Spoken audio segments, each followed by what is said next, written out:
السلام علیکم ناظرین، آپ دیکھ رہے ہیں اسلام 365 خاندان اور خون کی پہچان۔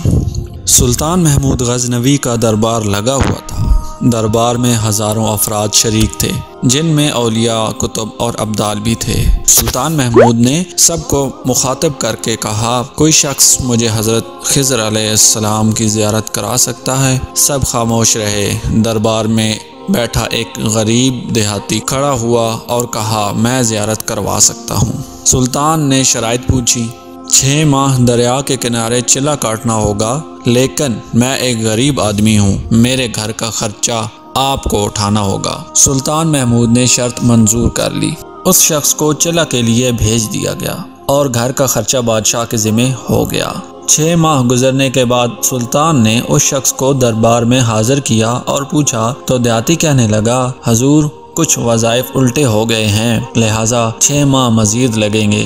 مزید 6 ماہ گزرنے کے بعد سلطان محمود غزنوی کے دربار میں اس شخص کو دوبارہ پیش کیا گیا تو بادشاہ نے پوچھا، میرے کام کا کیا ہوا؟ یہ بات سن کر دیہاتی کہنے لگا، بادشاہ سلامت، کہاں میں گناہگار اور کہاں حضرت خضر علیہ السلام۔ میں نے آپ سے جھوٹ بولا، میرے گھر کا خرچہ پورا نہیں ہو رہا تھا، بچے بھوک سے مر رہے تھے، اس لیے ایسا کرنے پر مجبور ہوا۔ سلطان محمود غزنوی نے اپنے ایک وزیر کو کھڑا کیا اور پوچھا، اس شخص کی کیا سزا ہے؟ وزیر نے کہا، سر اس شخص نے بادشاہ کے ساتھ جھوٹ بولا ہے، لہٰذا اس کا گلا کاٹ دیا جائے۔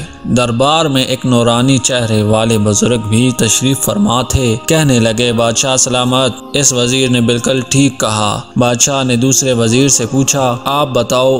اس نے کہا، سر اس شخص نے بادشاہ کے ساتھ فراڈ کیا ہے، اس کا گلا نہ کاٹا جائے بلکہ اسے کتوں کے آگے ڈال دیا جائے تاکہ یہ ذلیل ہو کے مرے، اسے مرنے میں بھی کچھ وقت لگے۔ دربار میں بیٹھے اسی نورانی چہرے والے بزرگ نے کہا، بادشاہ سلامت، یہ وزیر بالکل ٹھیک کہہ رہا ہے۔ سلطان محمود غزنوی نے اپنے پیارے غلام ایاز سے پوچھا، تم کیا کہتے ہو؟ ایاز نے کہا، بادشاہ سلامت، آپ کی بادشاہی سے 1 سال ایک غریب کے بچے پلتے رہے، آپ کے خزانے میں کوئی کمی نہیں آئی اور نہ ہی اس کے جھوٹ سے آپ کی شان میں کوئی فرق پڑا۔ اگر میری بات مانے تو اسے معاف کر دے، اگر اسے قتل کر دیا تو اس کے بچے بھوک سے مر جائیں گے۔ ایاز کی یہ بات سن کر محفل میں بیٹھا وہی نورانی چہرے والا بابا کہنے لگا، ایاز بالکل ٹھیک کہہ رہا ہے۔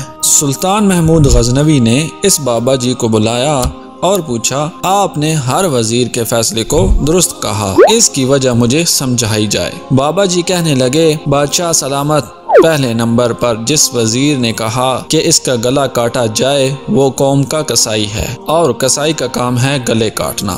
اس نے اپنا خاندانی رنگ دکھایا، غلطی اس کی نہیں آپ کی ہے کہ آپ نے ایک کسائی کو وزیر بنا لیا۔ دوسرا، جس نے کہا اسے کتوں کے آگے ڈالا جائے، اس وزیر کا والد بادشاہوں کے کتے نہلایا کرتا تھا، کتوں سے شکار کھیلتا تھا، اس کا کام ہی کتوں کا شکار ہے، تو اس نے اپنے خاندان کا تعارف کروایا۔ آپ کی غلطی ہے کہ ایسے شخص کو وزارت دی، جہاں ایسے لوگ وزیر ہوں وہاں لوگوں نے بھوک سے ہی مرنا ہے۔ اور تیسرا، ایاز نے جو فیصلہ کیا تو سلطان محمود سنو، ایاز سید زادہ ہے، سید کی شان یہ ہے کہ سید اپنا سارا خاندان کربلا میں ذبح کرا دیتا ہے مگر بدلہ لینے کا کبھی نہیں سوچتا۔ سلطان محمود اپنی کرسی سے کھڑا ہو جاتا ہے اور ایاز کو مخاطب کر کے کہتا ہے، ایاز تم نے آج تک مجھے کیوں نہیں بتایا کہ تم سید ہو؟ ایاز کہتا ہے، آج تک کسی کو اس بات کا علم نہ تھا کہ ایاز سید ہے، لیکن آج بابا جی نے میرا راز کھولا، آج میں بھی ایک راز کھول دیتا ہوں۔ اے بادشاہ سلامت، یہ بابا جی کوئی عام ہستی نہیں، یہی حضرت خضر علیہ السلام ہے۔ پیارے دوستوں، یہ واقعہ آپ کے ساتھ شیئر کرنے کا ایک مقصد تو یہ ہے کہ ہر عہدے پر ایک صحیح آدمی کا انتخاب کرنا بہت بڑی بات ہے۔ صحیح کرسی اور صحیح آدمی دونوں کا ایک جگہ ہونا بہت مشکل ہے۔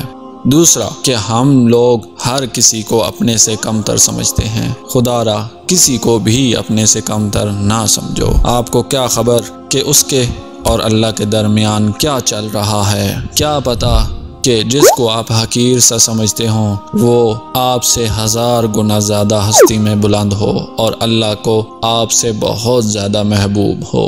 اللہ تعالی ہم سب کو سمجھ عطا فرمائے۔ مجھے امید ہے کہ ہمیشہ کی طرح یہ ویڈیو بھی آپ کو پسند آئی ہوگی اور اس میں کی گئی باتوں سے آپ ضرور اتفاق رکھتے ہوں گے، اور اگر یہ ویڈیو آپ کے دل کو چھو جائے تو اس کو دوسروں کے ساتھ شیئر ضرور کریں۔